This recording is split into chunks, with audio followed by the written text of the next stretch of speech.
une réponse simple te defe naa sax xam nga bu baax réponse bi fooy liggéey TFM ama ko sanc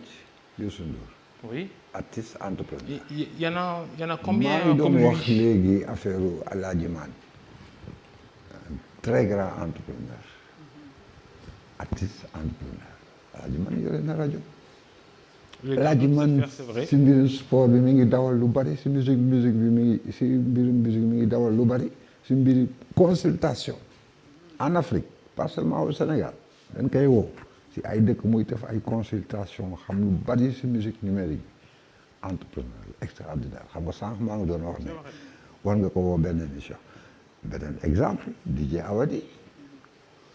rappeur entrepreneur yore studio vidéo yore événementiel et cetera non artiste mun na ko nekk c'est une question maintenant d'organisation li may wax nii ça veut pas dire artiste mooy dem téye micro bi way dem diriger entreprise bële dafay dénkaane dafay délégué dafay organiser wu comme ça Youssou Ndour Babacar da nga may poser question bi bu xumbal émission bi rek mais xam nga bu baax réponse bi xam nga boo limee Awadi Alaaji Man Youssou Ndour xëy na doo limaat c'est pour xëy na doo limaat ñi ngay lim du bëri c'est pour ça que je demande est-ce qu'aujourd'hui artiste Sénégal bu newul woon ci dara musique am mën na koo yóbbu ba mu nekk chef d'entreprise Ngoné Ndour. Man je dis oui comme Aziz Dieng et il y a beaucoup d'entrepreneurs artistes dans la culture parce que boo xoolee waykat yu bari ils ont des orchestres nga xam ne que ni ils ont des managers ils ont un staff ils sont organisés et ils sont organisés en entreprise parce que c'est des entreprises tey jii même par exemple man si je prends le label Prince Art on a des artistes mais ci biir artistes yi dafa am orchestre am moom mooy patron wu orchestre am moom mooy choisir. L'intelligence artificielle. non intelligence sànq Aziz wax na ko xam nga le spectacle vivant foofu économie bu am doole la bu nga xam ne que ni difficilement la ko IA mën a remplacer sauf que on m'a dit le directeur de la SODAV m'a dit que ne la dernière fois bu mu demee woon Chine il a assisté à un concert de robots voilà de robots donc aujourd'hui moi je me dis que ne tey bari na ay jeunes entrepreneurs yu nga xam ne que ne dañu nekk ci Sénégal yu nga xam ne que ne ñu ngi bay seen waar maintenant fa économie musique toll woon ba ñuy dund analogique ba ñëw ci numérique ba tey jii IA ñëw taxaw tey jii dafa am lu nga xam ne que ne dafa soppeeku parce que déjà jamono metti na vous voyez ce que je veux dire tey par exemple Zoom Beat lu mu def il n'a utilisé aucun musicien n'est-ce pas sànq maa ngi koy dégg ci explication mu nekk ni bi mu bëggee flûtiste amu ko dafa utiliser intelligence artificielle xam nga loolu buy dem di dem dafay tax ba nga xam ne que ne dafay wàññi champ économique gu ñi nga xam ne que ni c'est des musiciens parce que dootul leen woo ci création yi dañuy wuti leneen te marché Sénégal dafa nekk marché bu nga xam ne dafa xat on n'est pas nombreux on est 18 millions de Sénégalais on n'est pas le Nigeria bu nga xam ne que ni dara bu génnee bu doxee artiste bi mën na ci gis boppam fii on est 18 millions bu nga xam ne que ni spectacle nit yi ni ñu ko daan fréquenter autant boo gisee fréquence su spectacle yi sax dafa wàññeeku parce que promoteurs yi ci nekkoon dañuy ñëw di organiser spectacle ñu daanu bu nu daanoo parce que spectacle moo mën a jur xaalis pour que nga mën a def yeneen te li tax aussi ñu bëgg organiser wu ci secteur ba di pas xeex di fexe ba nga xam ne que ne nu mu tuddati état du Sénégal dina mettre en œuvre le statut de l'artiste pour nga xam ne que ne dina ñagg nu mu tuddati secteur bi ba nga xam ne ku nga xam ne que ne bokkoo ci doo ci mën a dugg demain su fekkee ne le statut de l'artiste est appliqué képp ku nga xam ne que ne amoo licence de spectacle munoo organiser parce que par exemple am na fi ay sociétés yu nga xam ne que ne tey jii en leur sein ils organisent ils concurrencent et def nañ de telle sorte que ñëw bi nga xam ne que ne da nga nekk ci secteur bi mu nekk sa activité principale dootoo ci gis sa bopp mais tey jii jeune artiste yi ñëpp Yoro Ndiaye nii c'est un chef d'entreprise il a son orchestre il a un manager boo nga xam ne du moom mooy wuti date yi doo wuti sa ay date de n'est-ce pas tu es organisé de telle sorte que staffam mooy dem wuti ay date ñëw conclure mu am contrat am jël ay musiciens loolu c'est de l'entrepreneuriat. Maintenant tu vas me poser la question, est-ce qu'ils sont dans l'informel? Voilà, ils sont dans le formel. Voilà. Mais c'est des entrepreneurs. Mais je demande à Yoro Ndiaye, chef d'entreprise, un businessman, musicien, chanteur, ci musique bi la ko mën a gis wala musicien bi il est obligé de diversifier ses activités en dehors de la musique, je veux dire. Mais mu ngi dépendre ci standing bi nga am rek. mu ngi dépendre ci maanaam say activité maanaam nan la doxee wala doxewu ni c'est-à-dire bu doxee tu n'as pas besoin de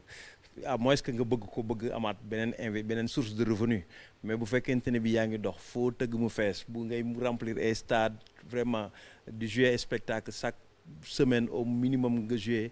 3 fois di ci génn ak des cachets yu am solo voilà quoi tu t'en sors voilà donc man fi may ñëwee juste damay rejoindre Ngoné ci affaire entrepreneuriat orchestre yi même yi nekk ci banlieue bi qu'ils soient conscients ou inconscients c'est des chefs d'entreprise seulement dafa nekk dans l'informel parce que nit boo xamante ne bi au moins juróomi nit ñi ngi dépendre ci yow chaque semaine boo jouer nga leen di fay ay cachet donc man je crois que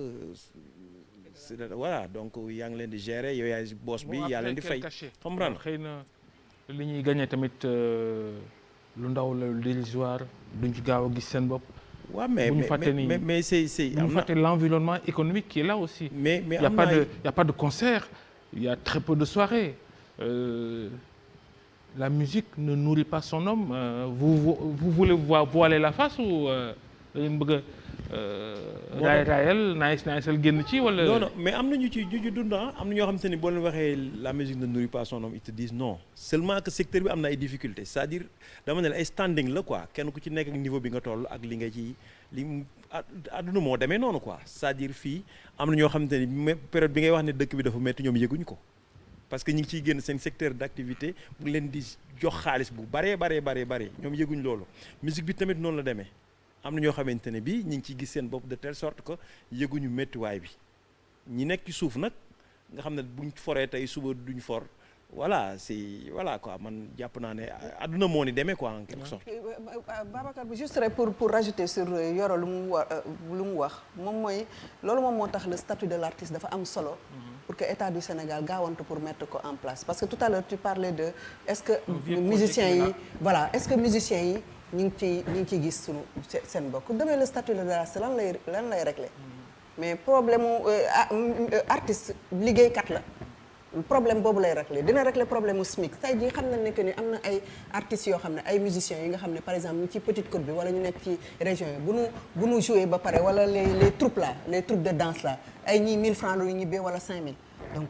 statut de l'artiste dina réguler ba nga xam ne que ni am na un minimum bu nga xam ne ni que mënoo ko ñàkk fay benn musicien wala nga fay ko benn danseur wala nga fay ko loolu